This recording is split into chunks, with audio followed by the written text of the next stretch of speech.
Hello friends, कैसे आप सभी। आज हम अकाउंट्स का काफी अच्छा चैप्टर शुरू करने वाले हैं जिसका नाम है अमलगामेशन। अच्छा किस सेंस में, एक तो ये काफी इजी है। सेकंड, ये एग्जाम में हैवी वेटेज रखता है। चाहे आपका सीए का एग्जाम हो या बीकॉम का, ये अच्छे खासे मार्क्स का आता है पेपर में, जो सा हमारे फ्री के नंबर होते हैं। चलिए हम इसको समझते हैं।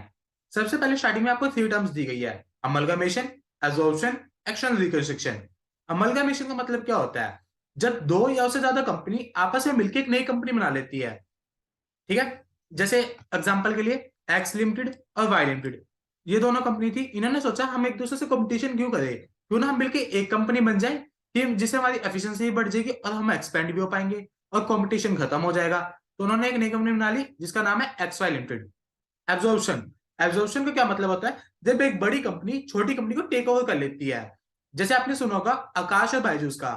अब बायजूस वाले, कभी आपने देखा बायजूस प्लस आकाश लिखते हैं? नहीं, बायजूस एक बड़ी कंपनी होगी, उसने आज तक पता नहीं कितनी कंपनी को टेक ओवर किया होगा। लेकिन आकाश वाले आकाश प्लस बायजूस लिखते हैं हमेशा। Absorption means where one existing company takes over an another existing company. मतलब टेक ओवर भी किसको करिए? एग्जिस्टिंग, जो ऑलरेडी मार्केट में हैगी है। एक्शन रिकंस्ट्रक्शन, एक्शन रिकंस्ट्रक्शन की क्या डेफिनेशन दी गई है? जैसे कोई कंपनी है, उसको काफी टाइम से हैवी लॉसेस हुए हुए हैं, तो वो क्या करते हैं, एक नई कंपनी बना देते हैं। या कई बार क्या होता है, जैसे दूसरी कंट्री में एक बड़ी कंपनी का कुछ और नाम है, लेकिन जब वो दूसरी कंट्री में जाती है किसी और अनदर कंट्री में, तो वो वहां के लोकल मार्केट में देखते हैं कि वहां के लोगों को क्या नाम पसंद है कुछ, तो वो अपने उस स्पेसिफिक रीजन में नाम चेंज कर देते हैं। Action reconstruction means when existing company is transform into a new company. अब इन पहली बात यह है, इन तीनों में जैसे आप सोचो कि अलग अलग अकाउंटिंग होगी, ऐसा कुछ भी नहीं है। इन तीनों के लिए सबसे बड़ी एडवांटेज हमें ये है कि इन तीनों स्ट्रेटजीज में अकाउंटिंग हमेशा सेम रहेगी। अब अमलगामेशन मतलब ये अमलगामेशन चैप्टर क्यों है, इसकी एडवांटेज क्या है, कंपनी आपस में क्यों मिलती है?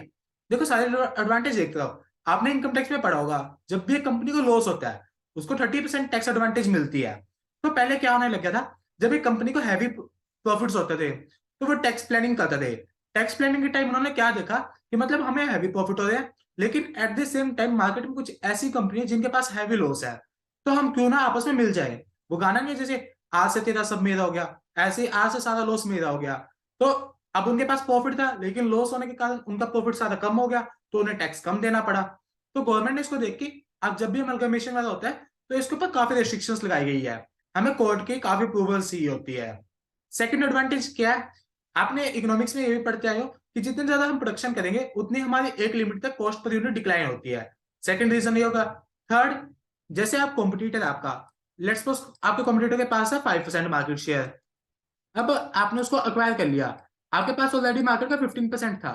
जब आपने इसको अक्वायर किया, इसका 5% भी तो आपके पास आ गया, यानी अब आपके पास टोटल कितना हो गया? 20%। अवॉइडिंग कंपटीशन, और आपका एक्सपेंशन हो गया। पहले आप अकेले सोच रहे थे, अब आपने आप भाई को बुला लिया या किसी को बुलाया जिसके कारण आप मिलकर एक बड़ी कंपनी हुई हो, तो आपकी एफिशिएंसी बढ़ गई और इंक्रीज इन मार्केट शेयर। अब इन तीनों में क्या डिफरेंस है, और ये एग्जाम में पूछा गया है। मीनिंग, अमलगमेशन का क्या मीनिंग था? जब दो कंपनी मिलके एक नई कंपनी बना लेते हैं, दो या उससे ज्यादा, two or more companies are wound up. अब ये तो कोई ना कि मतलब एक्स वाई ने मिलके एक्स वाई बना ली। अब लेकिन एक्स भी अपना काम कर रहा है, वाई भी अपना काम कर रहा है, और एक्स वाई भी। तो इससे अमलगमेशन होने का क्या फायदा हुआ? ये दोनों आपस में मिले, उससे क्या एडवांटेज मिले? कुछ भी नहीं। तो ये कहते हैं कि मतलब पुरानी कंपनी अपने आप को वाइंड अप कर देगी, खत्म कर देगी, और एक नई कंपनी है आज से मार्केट में वही काम करेगी। अब एब्जॉर्प्शन का मतलब क्या क्या है? In this case an existing company takes over the business of one or more existing company. एक एग्जिस्टिंग कंपनी, एक बड़ी कंपनी, जब एक या उससे ज्यादा बिजनेस को टेक ओवर करती है, उसको एब्जॉर्प्शन कहते हैं। Action reconstruction, a newly formed company takes over the business of an existing company. Minimum number of company involve, देखो अमलगमेशन में हमें साफ पता चल रहा है मिनिमम 3। कैसे? एक्स और वाई, उन दोनों ने सोचा हम मिलकर एक नई कंपनी बनाते हैं, तो एक्स वाई बन गए। टोटल कितने हो गए? 1 2 3, और 3 कंपनी हो गई। एब्जॉर्प्शन, एब्जॉर्प्शन में क्या है? जब एक कंपनी दूसरी कंपनी को टेक ओवर करती है, यानी एक तो बड़ी कंपनी चाहिए, एक छोटी चाहिए जिसका टेक ओवर होएगा, तो टोटल नंबर ऑफ कंपनी कितने हो गए? 2। ऐसे ही एक्शन रिकंस्ट्रक्शन में एग्जिस्टिंग कंपनी ट्रांसफॉर्म हो रही है न्यू कंपनी में, तो उसमें भी मिनिमम नंबर ऑफ कंपनी कितनी होगी? 2। ऑब्जेक्टिव, अमलगमेशन का ऑब्जेक्टिव क्या है? दो कंपनी आपस में क्यों मिलती है? एक तो कंपटीशन करते है, और सेकंड हमारी कॉस्ट पर यूनिट डिक्लाइन है, जिसके और उसको हम क्या कहते हैं? Economics of large scale of production. ऐसे एब्जॉर्प्शन की है। और लेकिन एक्शनल रिकंस्ट्रक्शन में क्या है? Financial stability structure, financial structure को रिकॉग्नाइज करना, रिऑर्गेनाइज। एग्जाम्पल, एब्जॉर्प्शन का एग्जाम्पल जैसे रिसेंटली में हम देख सकते हैं वॉलमार्ट और फ्लिपकार्ट। वॉलमार्ट ने फ्लिपकार्ट को अक्वायर किया है, एब्जॉर्प्शन में वो आ गया। अब जब दो, एक बड़ी कंपनी है वो छोटी को अक्वायर कर रही है, अब छोटी कंपनी ऐसे को ना बैठे आओ मेरे को ले जाओ, फ्री के तो कभी कुछ नहीं होता, हर एक चीज की अपनी वैल्यू होती है। उस वैल्यू को क्या कहते हैं हम, परचेज कंसिडरेशन। अब AS14 ने परचेज कंसिडरेशन कैसे डिफाइन किया है? Purchase consideration is the amount which is paid by purchasing company to the liquidator of the vendor company for its share holder whether equity or preference. देखो, पहली बार आपने liquidation chapter पढ़ लिया होगा, तो आपने उसमें देखा होगा कि मतलब एक कंपनी है, जब भी वो क्लोज होती है, वाइंड अप होती है, तो एक ऑफिशियल पर्सन को अपॉइंट कर दिया जाता है। वो ऑफिशियल पर्सन कौन होते हैं? लिक्विडेटर। तो उसका काम क्या होता है? वो एक लिस्ट बनाता है एसेट की, लाइबिलिटी की, सारी एसेट को सोल्ड आउट कर देता है और सारी लाइबिलिटीज की पेमेंट कर देता है, और जो आखिरी में पेमेंट रह जाती है वो शेयर होल्डर्स को दे देता है। तो amount which is paid by purchasing company, purchasing company कौन सी होगी? जो सी न्यू कंपनी बन रही है आपकी, to the liquidator of vendor company. Vendor company कौन सी है? जिसको आप टेक ओवर कर रहे हो, जो कंपनी आपके साथ आके मिल रही है, वेंडर कंपनी वो होती है। और वेंडर कंपनी को लिक्विडेट कौन कर रहा है? Liquidator. The amount which is paid by purchase, जैसे आपकी ये परचेजिंग कंपनी है, ये वेंडर कंपनी है, वेंडर कंपनी को सेल करने के लिए कौन आया? लिक्विडेटर। अब ये परचेजिंग कंपनी कोई अमाउंट पे कर रही है, लिक्विडेटर, लिक्विडेटर किसका? वेंडर कंपनी का। इसलिए कर रही है फॉर इट शेयर होल्डर। हमेशा पैसा किसको जाता है? मालिक को। तो परचेज कंसिडरेशन में वो लेना है। अब इसके नोट में क्या है? जो भी पेमेंट आपके डिबेंचर होल्डर्स को जा रही है, कोई भी लाइबिलिटी को जा रही है, या अगर कोई भी पेमेंट आप एक्सपेंस, एक्सपेंस में होती है, कॉस्ट ऑफ एक्सपेंस होता है जो बाइंडिंग आपका, ये कभी भी आपको परचेज कंसिडरेशन में इंक्लूड नहीं करना। नोट, पहले आप क्या याद रखोगे? जब भी परचेज कंसिडरेशन का क्वेश्चन है 5 मार्क्स में, हमें मोस्टली देखने को मिलता ही है इसका क्वेश्चन। क्या रिमेंबर क्या करना है? किसको पेमेंट, किसको जा रही है? शेयर होल्डर को। अगर वहां पे क्वेश्चन में आपको कह दे डिवेंचर्स की बात, वो आपको क्वेश्चन में डिवेंचर्स की बात भी करेगा, वो कहेगा कि हम लाइबिलिटीज को पार पे ले रहे हैं, बाद में आपको कहेगा कि हमने इक्विटी वालों को ये दिया, प्रेफरेंस वालों को ये दिया। ये अब पेपर में क्या होता है, हम सोचते हैं कि उसने इतने सारे पॉइंट्स दिया तो कुछ ना कुछ इसका यूज होगा, लेकिन ये जस्ट फॉर कंफ्यूजन पर्पस दिए होते हैं पॉइंट्स। इतने पॉइंट्स का कोई, आधे पॉइंट्स का कोई कई बार रेलिवेंस भी नहीं होता क्वेश्चन में। क्या, किसको दे रहे हो? शेयर होल्डर को, ठीक है, परचेज कंसिडरेशन में ले लो। यदि कोई भी पेमेंट लाइबिलिटी की तरफ है तो वो कभी भी भूल के कैलकुलेशन में नहीं लेना। Note, purchase consideration does not include the sum which the transfer company will directly pay to the debenture holder or creditor of the transfer company। अब यहां से ही अलग पॉइंट स्टार्ट हो गया। If the certain liability of transfer company has not been taken over by the transferee company, it will be discharged by transfer company। अब इसमें क्या कहना चाह रहे हैं?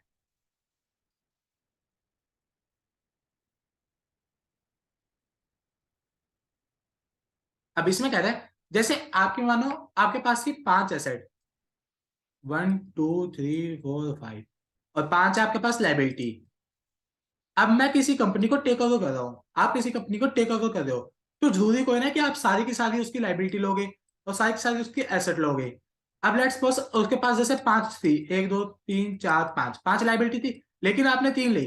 अब इसमें से क्रेडिटर और डिबेंचर्स रह गए। लेकिन अभी कह रहे हैं जो भी लाइबिलिटी आपने टेक ओवर नहीं की, तो पुरानी कंपनी की रिस्पॉन्सिबिलिटी बनती है वो उसकी पेमेंट करे। If the certain liability of the transfer company has not been taken over by the transferee company, अगर ट्रांसफरी कंपनी ने इसकी दो लाइबिलिटी नहीं ली, it will be discharge by transfer company. कि मतलब उस ओल्ड कंपनी की रिस्पॉन्सिबिलिटी बनती है, ट्रांसफर कंपनी की रिस्पॉन्सिबिलिटी बनती है कि वो उसकी पेमेंट करे। अब मेथड ऑफ परचेज कंसिडरेशन, यहाँ पे हमें 3 मेथड बताए हैं, जिसमें net payment method, intrinsic value method जिसे हम बाद में करेंगे आने वाले लेक्चर्स में, और नेट एसेट मेथड। अब जैसे लेट्स सपोज दिवाली का टाइम है, आप किसी शॉप पे गए, आप शॉप पे गए, आपने कहा भाई आप दिवाली का सीजन है, आपको रिलेटिव्स के घर पे जाना चॉकलेट लेके, तो क्या हो सकता है? देखो फर्स्ट केस, आप अपने रिलेटिव उसके शॉपकीपर पे गए, आपने कहा भैया मुझे एक बढ़िया सी पैकिंग दिखा दो, तो दुकानदार कहता है ठीक है। उसने कहा ये मेरे पे सबसे बढ़िया पैकिंग है और आप इसको लेके जाओगे खुश हो जाएगा आपका रिलेटिव, ठीक है। कितने की पैकिंग है? उसने कहा 800 की, तो आपने उसको 800 की पेमेंट कर दी। तो नेट पेमेंट मेथड में क्या होता है, जब आप उसकी पेमेंट कर रहे हो, आपने उसमें से कुछ नहीं छांटा। एज पर AS14 if question specify the details of payment by new company, आप उसकी पेमेंट कर रहे हो for the share holder then PC. Share holder की जगह जैसे आपका चॉकलेट का बॉक्स है, ऐसे ही आपने उसकी दूसरी कंपनी के शेयर होल्डर को पेमेंट करी, और वो पेमेंट कौन बताएगा? क्वेश्चन खुद बताएगा कि हमने शेयर होल्डर को इतना इतना पैसा दिया है। अब इसका format, payment to payment in working amount, 4 column बनेंगे। पेमेंट टू, पीसी में क्या था, हम जो भी पेमेंट शेयर होल्डर को देंगे, शेयर होल्डर कौन कौन होते हैं, equity or preference share holder. Any form, हम उसको कैश भी दे सकते हैं, इक्विटी वालों को इक्विटी भी दे सकते हैं, या अदर सिक्योरिटीज जो भी क्वेश्चन है स्पेसिफाई की हो। प्रेफरेंस शेयर होल्डर को भी सेम वर्किंग अमाउंट। अब इसकी कैलकुलेशन कैसे आती है, swap ratio multiply number of share of old company, कि मतलब ओल्ड कंपनी में जितने भी शेयर होल्डर्स है, लेट्स सपोज 400 इक्विटी शेयर थे, या 500 या 5000, जितने भी as per question specifies, into issue price, आपकी पॉकेट से एक्चुअल अमाउंट कितनी जा रही है मार्केट। जैसे आपने ओल्ड कंपनी को पैसे दे रहे हो, आप अपने इक्विटी शेयर दे दो, आपकी मार्केट, आपकी क्या पता फेस वैल्यू 10 रुपए हो, लेकिन आज मार्केट में 2000 की वैल्यू है। तो इश्यू प्राइस, आप उसको इश्यू कितने कर रहे हो, आप 10 रुपए से कोई ना वैल्यू निकाल लोगे, आप निकालोगे जितने में आप दे रहे हो, मार्केट में कितनी की वैल्यू है, अब मार्केट वैल्यू पे दे रहे हो या उससे कम पे दे रहे हो। तो इश्यू प्राइस का यहाँ पे मेन ध्यान रखना। स्वैप रेशियो, स्वैप रेशियो क्या होती है, value of old company share divide by value of new company share. यह क्या हो सकता है, जैसे ओल्ड कंपनी का, लेट्स सपोज कंपनी का शेयर है 50, आपका है 120, तो ऐसे भी लिख सकती है। और हम क्वेश्चन में देख लेते हैं, ठीक है। नेट एसेट मेथड, हाँ उसी एग्जांपल को कंटिन्यू करते हैं। आप शॉप पे गए, आपने कहा भैया मुझे एक डेयरी मिल्क सिल्क दे दीजिए, एक फ्रूट एंड नट दे दीजिए, एक किटकैट दे दीजिए। आपने वहां जाके छांटा कि मतलब मेरे को ये चीजें चाहिए, ये नहीं चाहिए। आपने शॉपकीपर को बताया, शॉपकीपर कहते हैं सर आप ये वाली लेके जाइए, ये मार्केट में नहीं आई है, इससे और ज्यादा अच्छा लगेगा। आपने कहा नहीं भैया मुझे ये नहीं चाहिए, मुझे इसमें इंटरेस्ट नहीं है, तो आप इसको रख लीजिए अपने पास ही। तो ऐसे नेट एसेट मेथड, नाम से समझ आ रहा है नेट एसेट जब भी क्या होता है, एसेट माइनस आउटसाइड लाइबिलिटीज। अब इसमें हमें दो चीजों का मेन ध्यान रखना है। एसेट टेकन ओवर, उसके पास 5 चीजें थी, 5 एसेट थी, आपने कहा मुझे तो सिर्फ ऊपर वाली 3 में इंटरेस्ट है, बाकी 2 मेरे किसी काम की नहीं है। तो asset taken over zone zone से लिए सिर्फ वही कैलकुलेशन में आएगी। मल्टीप्लाई बाय फेस वैल्यू, ये जब आएगा जब आपको क्वेश्चन में कुछ ना कह रखा हो तो आप फेस वैल्यू को मार्केट वैल्यू कंसिडर करोगे। सेकंड सबसे मेन होता है इसमें मार्केट वैल्यू या टेकन ओवर वैल्यू, जिस वैल्यू पे आपने लिया है। लेट्स सपोज किसी एसेट की बुक वैल्यू है 1 लाख, लेकिन उसने कहा कि आज के टाइम आप मार्केट में लेके जाओगे ये 1,70,000 से कम का नहीं मिलेगा, बट आपने कहा मैं 170 पे मार्केट वैल्यू पे नहीं लूंगा, आपने यूज भी किया, तो आखिरी में लड़ झगड़ के वैल्यू डिसाइड हुई 1,40,000। तो taken over amount less liability, liability कौन सी, ये भी टेकन ओवर वाली, कि उसमें 5 लाइबिलिटी थी, लेकिन आपने कहा मैं 5 में पेमेंट करूंगा, मैं सिर्फ 3 की करूंगा, तो वो 3 लेनी है सिर्फ। और यहाँ पे भी पेबल वैल्यू, कि आपने उसको प्रीमियम पे डिस्चार्ज किया या आपने डिस्काउंट पे, इससे नेट एसेट आ गया। अब आपने एसेट की बात करी, डू नॉट इंक्लूड कैपिटल और रिजर्व सरप्लस। बैलेंस शीट में आपने देखा होगा मेनली 3 हेड होते हैं, जैसे आपके यहाँ लाइबिलिटी हो गया, यहाँ पे आपकी एसेट हो गया, एसेट वाला तो एक पूरा ही हो गया। लाइबिलिटी में कौन कौन आते हैं, share holder, share holder fund आता है, उसके अंदर इक्विटी शेयर, प्रेफरेंस शेयर और रिजर्व एंड सरप्लस आ गया। और सेकंड क्या होता है, लाइबिलिटीज। जब आप यहाँ के एक्सपेक्ट की बात कर रहे हो तो ये शेयर होल्डर फंड तो आपने लिया ही नहीं, तो इसका के do not include capital and reserve and surplus. अब एंट्रीज कैसे पास होती है, पहले जब आपने बिजनेस खरीदा उसकी एंट्री कैसे पास होगी, business purchase account debit to liquidator of vendor company, ये तो ऑब्वियस है। जैसे आप दुकान पे गए थे, आपने चॉकलेट परचेज की, chocolate account debit to shopkeeper, उसको पैसे देने हैं। आपने ऐसे ही पूरा बिजनेस परचेज किया, तो बिजनेस परचेज की एंट्री पास कर दी। अब आप चॉकलेट का बॉक्स ले आए, लेट्स सपोज ये आपका चॉकलेट का बॉक्स है, तो ये चॉकलेट के बॉक्स में आपने घर आके देखा कि भाई इसमें क्या क्या है, इसमें ये है सारा सामान, ये है। तो ऐसे ही अब आप बिजनेस परचेज करके लेके आए हो, तो नेक्स्ट एंट्री क्या होगी, आप देखोगे मेरी बकेट में क्या क्या चीजें है, तो उस रिलेटेड एंट्री पास होगी। तो सेकंड एंट्री कैसे हो सकती है, बिजनेस परचेज के टाइम में आप क्या क्या लेके आए होंगे, एसेट लेके आए होंगे, एसेट अकाउंट डेबिट, और साथ में क्या आई होगी, लाइबिलिटी, ठीक है। अब बिजनेस परचेज का अकाउंट डेबिट है, जितने में आप पेमेंट करके आए हो, अब इसका अकाउंट भी क्लोज करना है, तो क्रेडिट करके मैंने इसका अकाउंट क्लोज कर दिया, ठीक है। अब नेट एसेट मेथड में क्या है, जितनी भी आप पेमेंट करके आए हो, जितने भी आप पैसा दे के आए हो, आपने एसेट की अमाउंट की वैल्यू लगाई और लाइबिलिटीज की, आप उतने ही दे के आए हो एक्चुअल में, तो यहाँ पे गुडविल और कैपिटल रिजर्व आने का कोई भी चांस नहीं बनता। चलिए अब हमें एक्चुअल में देखते हैं।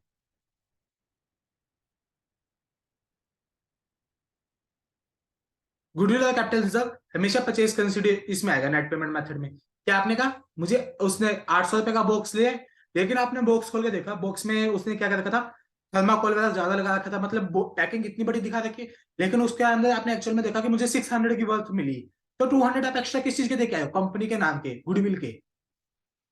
तो sundry asset to sundry liability, business purchase. और ये उसमें आ जाए नेचर ऑफ मर्जर की, ये एंटी पास होगी। नेचर ऑफ मर्जर में हम रिजर्व एंड सरप्लस भी लेके आते हैं, इन दोनों का बेसिक डिफरेंस हम नेक्स्ट लेक्चर में देखेंगे। अब आपने ये देख लिया कि आपकी बकेट में क्या क्या है। अब शॉपकीपर को आप उसकी पेमेंट तो करोगे, चाहे आपका रिलेटिव भी लगता हो, आपको उसकी पेमेंट करनी जरूरी हो जाती है। तो उसकी पेमेंट कैसे करोगे? या तो आप उसको अपने इक्विटी शेयर दे दोगे, भाई काम का तो मेरी कंपनी के शेयर ले ले। शेयर भी किस पे हो सकता है? फेस वैल्यू और सिक्योरिटी प्रीमियम पे हो सकता है। और सेकंड क्या हो सकता है? भाई तुम मेरे पे कैश ले ले। आप शेयर्स, प्रेफरेंस शेयर भी हो सकते हैं। तो वो डिपेंड करता है कि क्वेश्चन कैसे कहेगा आपको। क्वेश्चन आपको सारी चीजें बताएगा। तो ये आ गया आपका लिक्विडेटर कमांडेबिलिटी टू इक्विटी शेयर। अब इसमें एक मेन चीज को आपको ध्यान रखना है, इक्विटी शेयर कैपिटल। कई बार क्या होता है, आपको सारा क्वेश्चन आता है लेकिन एक माइनर मिस्टेक कर देते हो। माइनर मिस्टेक क्या होती है? यहाँ पे आपने लिख दिया equity share liquidator to equity share capital account, but उसने क्या रखा था कि हमारी फेस वैल्यू 10 रुपए, लेकिन हमने उसको 100 रुपए पे इशू किया है, तो 90 रुपए क्या होगा? प्रीमियम। आप जल्दबाजी में क्या करते हो? टोटल नंबर ऑफ शेयर को यहीं पे मल्टीप्लाई करके टोटल अमाउंट क्या लिख देते हो। इससे क्या होता है, आपका पूरा क्वेश्चन गलत हो जाता है। तो हमें इस चीज को, छोटी छोटी गलतियों को अवॉइड करना है, और टर्म्स को जैसे जैसे आप पढ़ रहे हो वैसे वैसे आपको अप्लाई करना है। चलिए आप अपनी कॉपी में सारी एंट्रीज लिख लेना पोज करके। बेसिक एग्जाम, ये एग्जांपल है, इमेजिनरी मैंने लिया, और इसकी बैलेंस शीट टी फॉर्मेट में just for practice purpose. Example first, एक बैलेंस शीट दी है एसी लिमिटेड की, liability amount, asset amount. Liability में equity share capital, reserve, liability, fixed asset, current asset. The business of AC Limited is taken over by DC Limited on the following terms. Fixed asset, अभी देखो asset की value थी 40,000। Shopkeeper पे आपने एक business को acquire किया, उसने कहा सर मेरी बुक वैल्यू अलग है, लेकिन आज के टाइम में मार्केट में बहुत ज्यादा हाई वैल्यूज गई हुई है इसकी। तो उसने कहा कि मैं अपनी, मेरी बुक वैल्यू है 40, बट मैं एक्चुअल में दूंगा आपको 45 में। ठीक है भाई। करंट एसेट, करंट एसेट की उसने लिस्ट दी कि मेरे पास डाटा यही है। आपने खोल के देखा कि आपने उसमें डाटा का एक नाम पढ़ लिया जिसकी हाई वैल्यू थी। आपने कहा इसको तो मैं जानता हूँ, ये हमेशा एक बार आधे पैसे रखते रहता है, डाउटफुल होते होते हैं इसके, बैड डेट्स आखिरी में होने का इसका चांस रहता है, तो मैं इसके इतने पैसे नहीं दूंगा। तो 30,000 के आपने कितने दिए? 20,000, 25। और लाइबिलिटीज आपने एक्चुअल वैल्यू पे लिया है। ठीक है। कैलकुलेशन देखो, अब आपको इसमें कहीं पेमेंट की बात की है कि हम उसको इतने पैसे देके गए हैं? नहीं, वो तो आपको एसेट्स की बात कर रहा है कि हमने ये एसेट इतने में ली, इतने में ली। तो कौन सा मेथड डायरेक्ट कर रहा है हमें? Net asset method.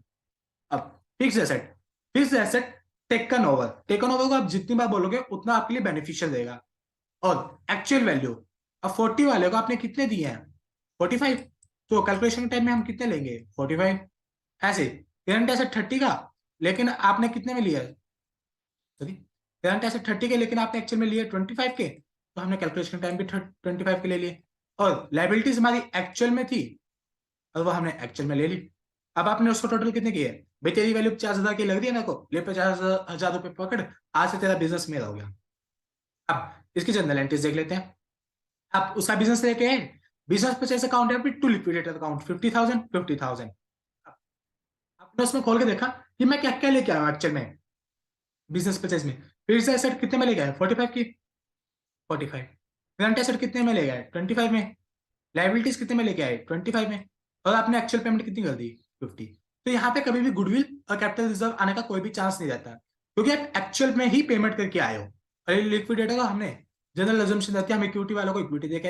अब इस क्वेश्चन में शेयर होल्डर कौन थे? सिर्फ इक्विटी वाले, कहीं प्रेफरेंस का नाम दिख रहा है? नहीं है, तो हमने उसका पेमेंट कर दी। There will be no goodwill और capital reserve because payment is equal to reasonable PC. Reasonable PC क्या होता है? Asset minus outside liabilities. तो ये कह रहे हैं जब आप पेमेंट ही उसके इक्वल दे के आ दो, तो यहाँ पे कभी भी आने का चांस नहीं है। अब सेकंड पॉइंट का एग्जांपल ले लेते हैं मेथड का। अब इसी बैलेंस शीट को हम कंटिन्यू करते हैं, लेकिन ये एडिशनल टर्म्स हम इसकी चेंज कर देते हैं। ये एडिशनल टर्म्स है, इसकी जगह यहाँ पे ये लिख दी, DC limited will pay 5,000 in cash, DC limited will issue.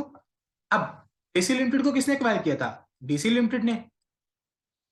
तो ये कहते हैं डीसी लिमिटेड है, वही से एक तो कैश दे रही है, और ये अपने इक्विटी शेयर दे रहे हैं 3,000। कितने में दे रहे हैं? 12 रुपए में। एक्चुअल में फेस वैल्यू कितनी है? 10। तो परचेज कंसिडरेशन में आप हमेशा क्या देते हो? हम हमेशा एक्चुअल वैल्यू को कंसिडर करते हैं। तो अब इसमें आपको कहीं एसेट एसेट की बात की गई है? कहीं भी बात नहीं है कि हम एसेट इतने में ले रहे हैं, हम इसकी इतनी पेमेंट करें। ये इसकी बात कर रहे हैं कि हम शेयर होल्डर को पैसे दे रहे हैं। सेकंड बात, नेट पेमेंट मेथड में आप क्या देखोगे? आप बैलेंस शीट में गए, अपने बैलेंस शीट में क्या देखना है? Share holder. शेयर होल्डर इसमें सिर्फ इक्विटी है। आपका इक्विटी वाले की, जब आपके यहाँ पे इक्विटी है, और यहाँ पे देखो इक्विटी वाले की बात करके हम इक्विटी वाले को इक्विटी की कितनी दे रहे हैं। लेट्स सपोज आपके क्वेश्चन में प्रेफरेंस शेयर होल्डर होता, लेकिन आपको नीचे प्रेफरेंस शेयर होल्डर को कहीं भी कुछ नहीं कहा, तो हम नेट पेमेंट मेथड नहीं लगा सकते थे, कि मतलब वहां पे हमें क्लियर स्पेसिफाइड नहीं था। तो चलिए, अब कैलकुलेशन ऑफ परचेज कंसिडरेशन, जो आपने उसको कैश दिया वो कैश आ गया, और payment in share 3000 multiply by 12। Issue price, issue price का ध्यान रखना कि हमने उसको कितने में इशू किया है, फेस वैल्यू से हमें कोई मतलब नहीं है। वो क्वेश्चन में आपको कंफ्यूज करने के लिए देगा और एंटीज में पास करने के लिए देगा, कि जिससे हम सिक्योरिटी प्रीमियम को और कैपिटल को बाइफिकेट कर सकें। तो ये हमारी एक्चुअल में आ गई। अब आप ये देखिए 41,000 आई है।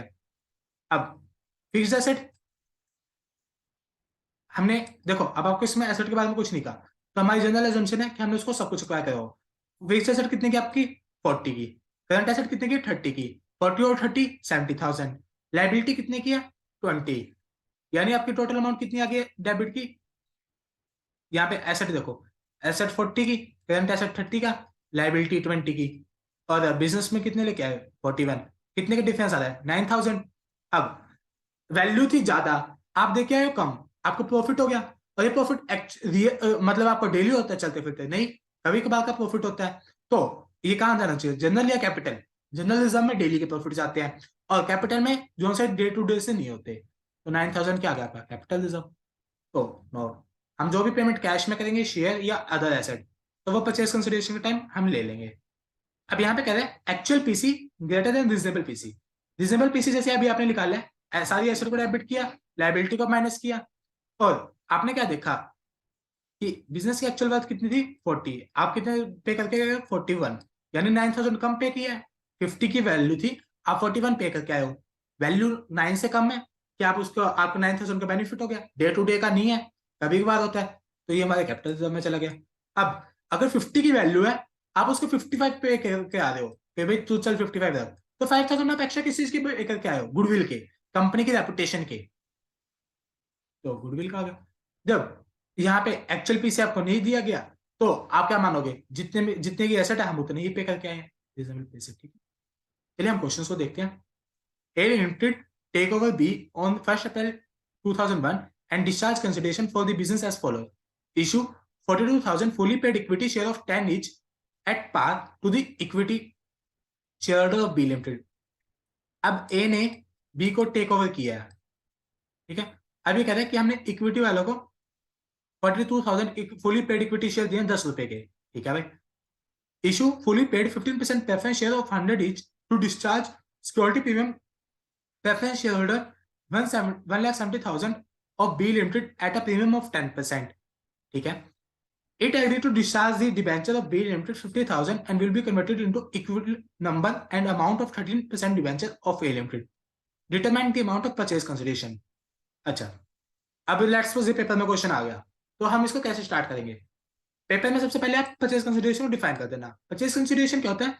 जो भी अमाउंट हम शेयर होल्डर को पे करते हैं। शेयर होल्डर में कौन कौन आते हैं? इक्विटी वाले और प्रेफरेंस वाले, ठीक है। अब उसके अंदर हम नोट पढ़ के आए थे, यदि कोई भी पेमेंट किसी भी डिबेंचर होल्डर को पे कर दिए हैं, या कोई भी क्रेडिटर को, या कोई भी एक्सपेंस, वो कभी भी कैलकुलेशन के टाइम परचेज कंसिडरेशन में हम नहीं लेंगे।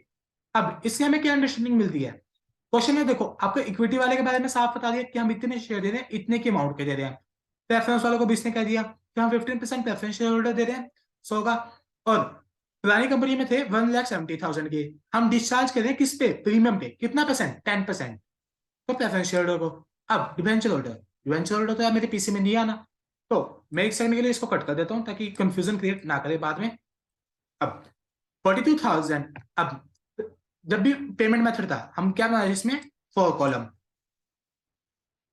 Payment to, payment in, working और अमाउंट। पेमेंट टू हम किसको दे रहे हैं? सबसे पहला पॉइंट किसका? Equity share holder. Equity share holder, हम इक्विटी शेयर होल्डर को क्या दे रहे हैं? इक्विटी शेयर के बदले इक्विटी शेयर ही दे रहे हैं। Payment in, equity share. Working, 42,000 share दे रहे हैं और एक शेयर कितने का 10 का 42,000 इंटू 10 रुपीज कितना हो गया 4,20,000। अब second point preference share holder payment to preference share holder किसमें दे रहे हैं हम issue fully paid 15% preference share में ही दे रहे हैं वर्किंग। अब 1,70,000 की प्रेफरेंस शेयर कितने भी रिडीम कर रहे हो 10% के प्रीमियम पे यानी 1.7 लाख 1,70,000 प्लस 10% यानी कितना हो गया 1,87,000 और आपका एक प्रेफरेंस शेयर कितने का 100 रुपए का यानी 1,87,000 डिवाइड बाय 100 यानी आप total number of preference share कितने इशू कर रहे हो 1,870 प्रेफरेंस शेयर एट ₹70 ईच। ठीक है तो 187 टोटल अमाउंट कितनी निकल के आ गई टोटल 7 8 to 10 1,607 तो हमारी टोटल परचेज कंसिडरेशन कितनी निकल के आ गई 6,07,000। चलिए अब इसका आंसर चेक करते हैं कि जो किया सही किया। देखो equity share holder equity share वालों को हमने इक्विटी शेयर दिया 42,000 शेयर थे 10 रुपए के तो 420। प्रेफरेंस शेयर होल्डर को हमने क्या दिया प्रेफरेंस शेयर 170 के थे 10% पे हमने उसको रिडीम किया 187 डिवाइड बाय 100 तो टोटल नंबर दिया गया 187। सही है आपका आंसर एकदम 5 नंबर आपकी पॉकेट में हो गए और ऐसा क्वेश्चन एग्जाम में अब मोस्टली देखने को मिलता है। Second question Y limited decide to absorb X Limited gives you the following information on the date of absorption। Net asset कितने की है 290 की ठीक है प्रॉफिट एंड लॉस में लॉस है डेबिट का 70,000 का ठीक है शेयर कैपिटल 3,000 इक्विटी शेयर है 100 डीज के फुली पेड 3 लाख ठीक है प्रेफरेंस शेयर 60,000 ठीक है। अब Y limited agrees to take over the net asset of X Limited ठीक है the terms of purchase consideration payable is as follows। first point an equity share in X Limited for the purpose of absorption is valued at ₹70 while Limited shall issue equity share at a value of 120 each for the equity shareholder of X Limited ठीक है। second point while Limited agrees to pay ₹60,000 in cash for the payment of preference shareholder how will you calculate the purchase consideration by Y Limited and how it will be discharged ठीक है। purchase consideration के दो method होते हैं net asset method और net payment method. अब आपको कहीं भी एसेट की इंफॉर्मेशन दी गई है हम एसेट इतने में ले दें ये ले दें नहीं कुछ भी नहीं किया इंस्टीट्यूट हमें क्या रखा है कि हम इक्विटी वालों को ये दे दें और प्रेफरेंस वालों को ये दे दें और हमारे शेयर होल्डर यही दोनों होते हैं यानी हमें पेमेंट क्लियर है तो हम यहाँ पे नेट पेमेंट मेथड को अप्लाई कर सकते हैं। चलिए ठीक है हमें पता चल गया। अब नेट पेमेंट मेथड का कैसे होता है पेमेंट टू पेमेंट इन हम किस चीज में कर रहे हैं वर्किंग और अमाउंट। सबसे पहले इक्विटी शेयर हम इक्विटी वालों को इक्विटी ही दे रहे हैं हम इक्विटी शेयर होल्डर क्या दे रहे हैं हम उसे इक्विटी शेयर्स। अब X लिमिटेड का शेयर कितने का है 70 का पहले उसका 100 का था लेकिन आज के टाइम में मार्केट में उसकी 70 रुपीज की वैल्यू है ठीक है 70 डिवाइड बाय न्यू कंपनी के शेयर की वैल्यू कितनी है 120 into total number of share कितने हैं 3,000 हम इक्वल नंबर कर रहे हैं उनके शेयर को 3,000 मल्टीप्लाई न्यू कंपनी अपना शेयर कितने में इशू कर दिया है X लिमिटेड वाई लिमिटेड का कितने का शेयर का प्राइस 120 मल्टीप्लाई बाय 120 तो इसका टोटल वैल्यू कितनी आ गई आप अपने कैलकुलेटर में कैलकुलेट करके दीजिए 70 divide by 120 multiply by 3,000 multiply by 120 2,10,000 तो मेरी यहाँ पे इक्विटी वालों की कितनी आ गई 2,10,000। ऐसे प्रेफरेंस शेयर होल्डर को तो आपको डायरेक्ट ही क्या रखा है कि आपने कैश पे किया है 60,000 तो प्रेफरेंस शेयर होल्डर को हम प्रेफरेंस शेयर दे दें वर्किंग की कोई जरूरत नहीं है क्योंकि आपको डायरेक्ट 60,000 की बात की गई है। टोटल अमाउंट कितनी आगे निकल गई 2.7 के। चलिए अब इसका आंसर चेक करते हैं।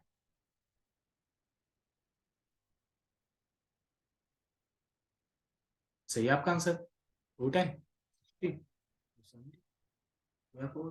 चलिए नेक्स्ट क्वेश्चन आरटीपी का question Asa Limited is absorbed by Nisha Limited. The consideration being taken over of liabilities, the payment of cost of absorption not exceeding 10,000, actual cost 9,000. The payment of the 9% debentures of rupees 50,000 at a premium of 20% to 8% debentures issued at a premium of 25% of the face value and the payment of ₹15 per share in cash। यानी यहाँ तक ये में से debenture की बात कर रहा है और ऊपर में से ये कॉस्ट की बात कर रहा है। अब ये कह रहा है कि पेमेंट की हमने 15 पर share in cash, allotment of 3 preference share of 10 each and 4 equity share, यानी इक्विटी क्या चला गया, यानी प्रेफरेंस शेयर की यहाँ तक बात है, and 4 equity share of 10 each at a premium of 20% fully paid for every 5 share in Asta Limited। Asta Limited is absorbed by Nishtha Limited, यानी एक आस्था लिमिटेड उसको निष्ठा लिमिटेड ने अब्सॉर्ब कर लिया, यानी निष्ठा कौन होगी, एक बड़ी कंपनी। ठीक है, अब ये कह रहा है कि आस्था के हर एक 5 शेयर के बदले हमने उसको ये मान दिया है, यानी ये भी अलग लाइन होगी प्रेफरेंस शेयर की, यहाँ पे बंद कर देते हैं। अब number of share of vendor company, vendor company कौन सी होगी, आस्था। आस्था में 1,50,000 टोटल शेयर है और एक शेयर ₹10 का fully paid, calculate the purchase consideration. यहाँ पे कहीं एसेट की बात है नहीं, पेमेंट की सारी बात की गई है, तो नेट पेमेंट मेथड यहाँ पे डायरेक्ट अप्लाई हो जाएगा। अब नेट पेमेंट मेथड में हम जो भी पेमेंट प्रेफरेंस शेयर जो भी हम शेयर होल्डर को पे करते हैं, शेयर होल्डर कौन कौन है, प्रेफरेंस शेयर होल्डर और इक्विटी शेयर होल्डर। और हम नोट में स्पेसिफिक पढ़ के आए, कोई भी पेमेंट यदि हम डिबेंचर्स को पे कर रहे हैं, कोई भी पेमेंट हम कोई भी क्रेडिटर्स को पे कर रहे हैं, या जो भी कॉस्ट ऑफ एक्सपेंस दिया हुआ है आपको, वो कभी भी परचेज कंसिडरेशन कैलकुलेशन में कंसिडर नहीं होगा। ये जस्ट क्वेश्चन लेंथी और आपको कंफ्यूज करने के लिए इतनी लाइनें दी गई है, सिंपल क्वेश्चन बनता है। ठीक है, अब 150 है, 5 शेयर के बदले में हम उसको एक तो कैश दे रहे हैं, सेकंड प्रेफरेंस शेयर दे रहे हैं, थर्ड इक्विटी शेयर दे रहे हैं। ठीक है, अब प्रेफरेंस शेयर कितने हैं, अलॉटमेंट ऑफ 11% प्रेफरेंस शेयर 3 है और इक्विटी वाले 4 है। ठीक है, अब परचेज कंसिडरेशन निकालते हैं, 15 पर share in cash, total number of share कितने हैं 150, 150 इंटू 15, ये आ गया मेरा 22,50,000 memory plus, allotment of 3 preference share of ₹10, 3 किसके बदले 5, हम उसको 5 के बदले में 3 दे दें, 3/5 इंटू टोटल नंबर कितने थे 1.5 लाख है, आशा लिमिटेड के शेयर ये रहे गिवन, इंटू इशू प्राइस क्या है, प्रेफरेंस शेयर हम कितने में इशू करें ₹10 में, इंटू ₹10, इशू प्राइस हमारा 10 हो गया, यानी 3 डिवाइड बाय 5 मल्टीप्लाई बाय 150, ये टोटल शेयर कितने आ गए, मैं 90,000 शेयर इशू करूं और एक प्रेफरेंस शेयर कितने है ₹10 का, तो टोटल हो गया 9 lakh memory plus. Equity share कितने दे रहा हूं मैं 4 equity share of 10 each eight a premium of 120, यानी मेरा इशू प्राइस कितना आ गया 10 प्लस 20%, 20% कितना हुआ ₹2, 10 और 2 12, ये मेरा इशू प्राइस आ गया। और मैं 4 इक्विटी शेयर दे रहा हूँ कितने के बदले में 5, total number of share under company में कितने है 1.5 लाख, यानी 4 divide by 5 multiply 150 into issue price कितना मेरा ₹12 का, यानी 14,40,000 रुपए मेमोरी प्लस मेमोरी रिकॉल, मेरी टोटल परचेज कंसिडरेशन आ रही है 45-90 लाख। चलिए चेक करते हैं क्या, ठीक है 45-90 लाख, ये क्वेश्चन आपका, इसको आप साथ के साथ कॉपी में लिख लेना कि मेरा ऐसे करके आंसर आ रहा है। ठीक है, परचेज कंसिडरेशन पर्टिकुलर्स अमाउंट, पहले आपने कैश पेमेंट के लिए दी, फिर आपने प्रेफरेंस शेयर, चाहे आप वो भी फॉर्मेट बना सकते हो वर्किंग करके, वर्किंग अमाउंट जैसे इसने ये आ सकती है वर्किंग में, ये चीज वर्किंग में आ गई पर्टिकुलर वर्किंग, कि हम 3 के बदले 5 और इशू प्राइस आ गया, ऐसे इक्विटी वालों का ये स्वैप रेशियो होगी, स्वैप रेशियो आपको शेयर में भी दे सकता है, और हम फर्स्ट क्वेश्चन में पढ़ के आए थे जैसे 70 की वैल्यू थी और हम 120 न्यू कंपनी की कितनी वैल्यू थी 120, तो उसमें भी हो सकता है। अब एक चीज देखिए, ये हम ऊपर क्या लिख रहे हैं वैल्यू ऑफ ओल्ड कंपनी और value of new company, but swap ratio में क्या number of share given by new company और ये ओल्ड कंपनी, तो इसमें थोड़ा बेसिक डिफरेंस है, आप रट्टा मारोगे तो हमेशा अटक जाओगे, आप क्वेश्चन को हमेशा खुद की टर्म में सोचना, अगर आप यहाँ पे 120 लेते हैं 120/70, तो इससे इक्वल नंबर ऑफ शेयर तो नहीं आ रहे, आपके शेयर बल्कि ज्यादा निकल के आएंगे, तो इस करके हम वैसे करते हैं। चलिए next question, December 21, Moon Limited is absorbed by Sun Limited, Sun ने मून को ले लिया है, the consideration being taken over of liabilities, the payment of cost of absorption not exceeding 10,000, actual cost कितनी है मेरी 9,000, the payment of 9% debenture of 50,000 at a premium of 20% through 8% debenture issued at a 25% face value the payment of 18% per share in cash, allotment of 11% preference share of 10 each, and 1 equity share of 10 each at a premium of 30%, fully paid 3 equity share of Mole Limited. The number of share of vendor company कितने हैं? 150 है, 10 each fully paid. Calculate the purchase consideration. अब आप एक चीज देख पा रहे होंगे, क्वेश्चन दिसंबर 21 में 5 मार्क्स का आया है ये कंपलसरी में, और सेम क्वेश्चन आरटीपी मे 21, स्टेटमेंट बिल्कुल डिटो सेम है, बस थोड़ी बहुत इसने फिगर्स को घुमा दिया है। मतलब आरटीपी के क्वेश्चन किस हद तक इंपॉर्टेंट होते हैं वो आपको देखने को मिल ही रहा है। अब इसने क्या करा, पहले परचेज कंसिडरेशन पूछ रहा है, हमें डेट देख के क्या पता चल रहा है, एसेट की कहीं बात नहीं है, नेट पेमेंट मेथड लगेगा, तो वही है, पहले आप कॉस्ट ऑफ एक्विजिशन दे रखा है, इसको कट कर देता हूं मैं, और डिबेंचर से मेरे को काम नहीं है क्योंकि उसकी कैलकुलेशन में कभी कंसिडर करता नहीं। अब आज मोल लिमिटेड के कितने शेयर है? 3 शेयर है, ठीक है, यानी 3 शेयर के बदले में हम उसको कैश दे रहे हैं, हम उसका प्रेफरेंस शेयर दे रहे हैं, हम उसको इक्विटी शेयर दे रहे हैं। अब पर शेयर कितना है? ₹18 पर share in cash. Total number of share कितने हैं? 150। चलिए अब इसको भी कैलकुलेट करते हैं। 1,50,000 इंटू 18 रुपीज, टोटल मेरी 27 लाख आ रहा है, मेमोरी प्लस सेकंड पॉइंट, ये पॉइंट हो गया मेरा। Allotment of 11% preference share of 10 each and 1 equity share. Equity share पे चला गया, यानी प्रेफरेंस शेयर यहीं तक है, यानी हमने 10 रुपीज में इशू किया है। प्रेफरेंस शेयर 2 डिवाइड बाय 2, 3 के बदले हम 2 शेयर दे दें। टोटल नंबर ऑफ शेयर कितने हैं? 150, और एक शेयर कितने में दे दें हम? 10 रुपए में। टोटल अमाउंट कितनी आगे निकल गई? 10 लाख, मेमोरी प्लस। अब equity share, 1 equity share of 10 each eight a premium of 30%, यानी इशू प्राइस कितना हो गया मेरा? 10 प्लस 3 13 मल्टीप्लाई 1.5 लाख शेयर है, इंटू 1 इक्विटी शेयर दे रहे हैं, किसके बदले में? 3 के बदले में, यानी 50,000 into 13, 50,000 into 13, memory plus memory equal मेरा 43,50,000 आ रही है अमाउंट। चलिए चेक करते हैं, 43,50,000। और आप यहाँ पे नोट में मेंशन भी कर देना कि जो भी लिक्विडेशन एक्सपेंस है वो हम नहीं करेंगे परचेज कंसिडरेशन का, और जो भी पेमेंट हम लाइबिलिटी को दे रहे हैं वो कभी भी कैलकुलेशन में कैलकुलेट नहीं होगी। तो इस तरीके से 5 मार्क्स आ गए आपके। December 21 रिसेंट का क्वेश्चन है ये इसको देखते हैं। Star Limited is agreed to take over Moon Limited on 1 April 2022. The terms and conditions of taken over were as follows. First point, Star Limited will issue 70,000 equity share of 100 each at a premium of 10 per share to equity shareholder of Moon Limited। ठीक है, यानी ये कहते हैं 70,000 में equity share issue करूंगा, और कितने में इशू प्राइस कितने है इसका? 110 रुपए। ठीक है, तो हमेशा आप यहाँ पे इशू प्राइस का ध्यान रखना, कभी हल्की सी गलती मत कर देना। Cash payment of 1,25,000 made to equity share holder of mole limited.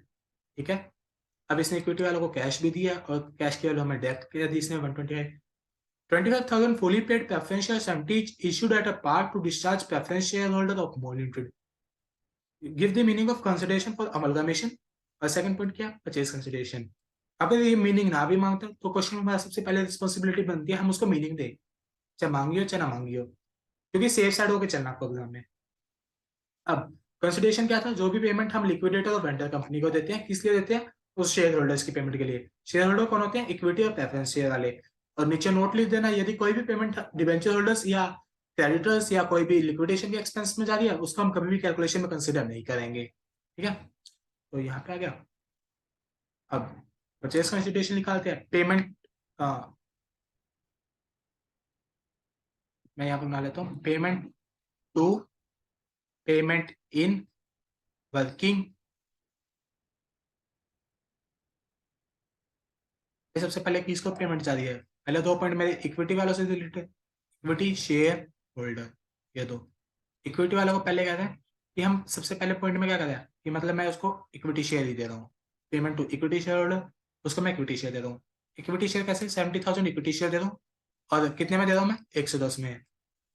70,000 into multiply 110, तो टोटल अमाउंट कितनी निकल के आ गई? 20,000 multiply 110, 77 lakh. 77 lakh. Cash cash payment कर रहा हूँ मैं 1,25,000 की इक्विटी शेयर होल्डर।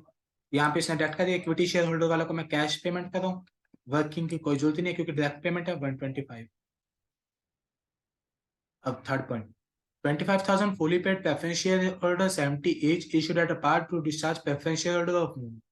यानी प्रेफरेंस शेयर होल्डर की बात की गई है, हम प्रेफरेंस शेयर होल्डर को क्या दे रहे हैं, प्रेफरेंस शेयर दे रहे हैं, और 25,000 प्रेफरेंस शेयर दे रहे हैं, कितने में दे रहे हैं, 70,000 rupees 70 at a par, 25,000 multiply by 70, purchase consideration कितनी आ गई मेरी, 7.5 लाख, टोटल अमाउंट कितनी बन गई मेरी, 70,50,000 प्लस 125 प्लस 77 लाख, मेरे टोटल अमाउंट निकल के आ रही है 95,75,000।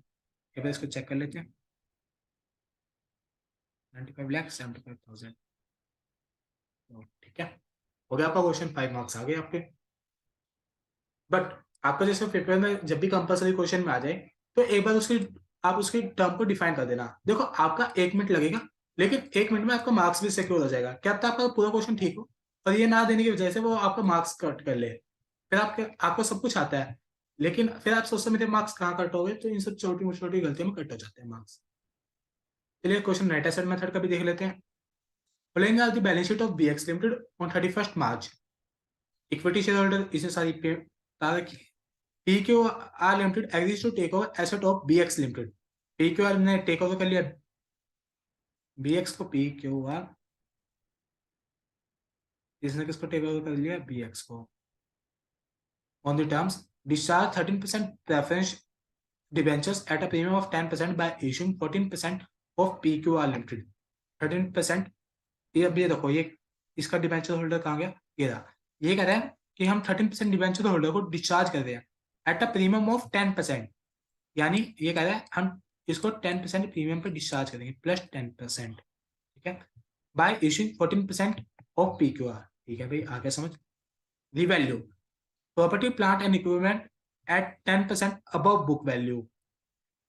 प्रॉपर्टी प्लांट एंड इक्विपमेंट यानी इसमें कितने की इंक्रीमेंट आ रहे हैं, 10%। अब investment at a par value, investment है मेरी बुक वैल्यू पे, ठीक है। And current asset at a discount of 10%। Discount क्या होता है, हम एक्चुअल वैल्यू से कम पे लेके जा रहे हैं, -10%, ठीक है। Current liabilities at book value, current liabilities किस पे, book value. Calculate the purchase consideration. अब परचेज कंसिडरेशन में आपको कहीं दिख रहा है कि इक्विटी की बात हो रही है, प्रेफरेंस के लिए नहीं होती, ये तो हमें एसेट की बात कर रहे हैं। और नेट एसेट मेथड में क्या था, एसेट माइनस आउटसाइड लायबिलिटीज, यानी इक्विटी वालों को हम कंसिडर नहीं करते। इक्विटी क्या, मतलब शेयर होल्डर और उसके रिजर्व्स को, यानी ये मेरे काम का नहीं, ये यहाँ तक मेरे किसी काम का नहीं है, यानी मेरे को मेन फोकस करना है यहाँ पे। अब मेरी एसेट, एसेट में कह रहा है, देखो पहले आप यहाँ पर्टिकुलर वर्किंग अमाउंट, पहले इसने क्या किया, प्रॉपर्टी प्लांट एंड इक्विपमेंट को हम 10% अबव बुक वैल्यू पे लेंगे, 55 लाख प्लस 10%, 60 लाख 50,000। इन्वेस्टमेंट को मेरी बुक वैल्यू पे 25 लाख।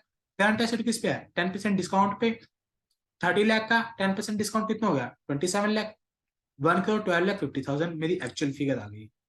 ये करंट, ये मेरी एसेट का आ गया। आउटसाइड लायबिलिटीज, डिवेंचर्स को कितने पे रिडीम कर रहा है, 27,50,000 प्लस 10% उसने कहा मैं प्रीमियम पे लूंगा, इस करके 2750। और करंट लायबिलिटीज मेरी 15 लाख की है, तो मेरी लायबिलिटीज का टोटल कितना आ गया, टोटल 2,50,000। और नेट एसेट कितना आ गया, 70 लाख। आप 70 लाख का उसको चेक दे दोगे, ले भाई आज से तेरा बिजनेस मेरा हो गया। तो फ्रेंड्स आपने देखा काफी सिंपल है और स्कोरिंग है, और ये भी देखा है कि एग्जाम में ये 22 में भी आया दिसंबर, और 21 में भी, मतलब ऐसे क्वेश्चन आने का चांस रहता है। और आगे हायर क्वेश्चन आएंगे, उसमें सबसे बेसिक क्या होगा, परचेज कंसिडरेशन। परचेज कंसिडरेशन से ही आपको क्वेश्चन बिल्ड होना शुरू होएगा। तो परचेज कंसिडरेशन को करना हमारा बहुत इंपॉर्टेंट प्ले रोल है, तो आप इसको प्लीज ध्यान से थोड़ा अच्छी प्रायोरिटी देना। थैंक यू, चलिए आने वाले लेक्चर्स में मिलते हैं।